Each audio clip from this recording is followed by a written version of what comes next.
হেই আসসালামু আলাইকুম, hello everyone, সবাই কেমন আছেন? আজকে সকালে আমার ঘুম থেকে উঠতে না অনেকটাই লেট হয়ে গেছে। তো সকালে ঘুম থেকে উঠে দেখি আজকে 11টা 20-এর মতো বেজে গেছে। তো ঘুম থেকে ওঠার পরে ডিসিশন নিলাম তাড়াহুড়া করে ব্রেকফাস্ট কিভাবে করা যায়। তো তাই আজকে কোনো রুটি পরোটা বাদেই জাস্ট ব্রেড ছিল।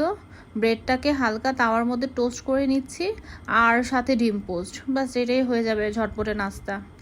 তারপর আজকে মজার একটা কথা হচ্ছে কি, আজকে ভিডিও করব মনে হয়, এজন্য আমার ডিম পোস্টটা খুবই ভালো হয়েছে।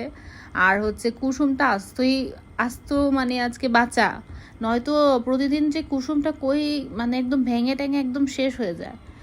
তো তারপর আমি এই তো ব্রেকফাস্ট করব, এখন সব কিছু রেডি করছি।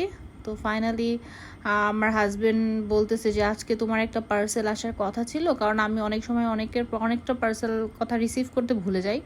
তো আজকে দুদিন ধরে আমার একটা শখের জিনিস অর্ডার করেছিলাম, তো এটা আসতেছে না, আমি আজকে দেখি এখন কি করা যায় ভাবতেছি। তো খুবই শখের একটা জিনিস অর্ডার করেছিলাম, তো ওটা নিয়ে আপনাদের সাথে আজকে একটা এই ভিডিওটা। তো এই তো নাস্তা করতে করতে ডেলিভারি ম্যান আমাকে ফোন দেওয়ার পরে বলতেছে যে পার্সেল আপনার এসেছে। তো এটা হচ্ছে আমার পার্সেল। আমি পার্সেলটা রিসিভ করার পরে দেখতেছি যে পার্সেলটা ঠিকঠাক আছে কি না। তাদের প্যাকেজিং খুবই ভালো ছিল, আর হচ্ছে তারা ডেলিভারি দিতে একটু লেট করলেও মানে প্রোডাক্ট হাতে পেয়েছি, খুব ভালো পেয়েছি। আর প্রোডাক্টটা চেক করে নিচ্ছিলাম, আর দেখতে এটা হচ্ছে আমার সেই শখের একটা জিনিস। এটা হচ্ছে গ্লাস কেটলি, আর এটা হচ্ছে যে কোনো গ্যাস স্টোভ, তারপর হচ্ছে ইলেকট্রিক চুলা, সব কিছুতেই ইউজ করা যাবে।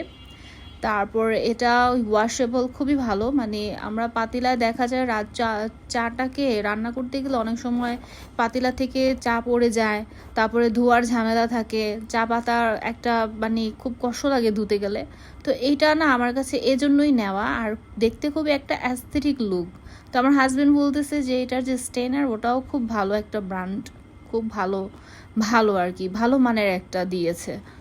তো সব মিলিয়ে না জিনিসটা আমার কাছে খুবই ভালো লেগেছে, দেখতে কিন্তু অনেক অ্যাস্থেটিক মনে হচ্ছে একটা, খুবই খুবই ভালো লাগে এটা। যেই কারো সামনে না এটা মানে দিলে খুবই একটা ভালো একটা দেখা যায়।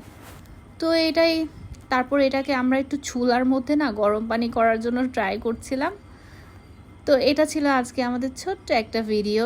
যদি কারোর কাছে আমাদের এই ভিডিওটা ভালো লেগে থাকে অবশ্যই আমাদের লাইক, কমেন্ট অ্যান্ড শেয়ার দিতে ভুলবেন না। তো আজকের জন্য এই পর্যন্তই। সবাই ভালো থাকবেন, সুস্থ থাকবেন, আল্লাহ হাফেজ।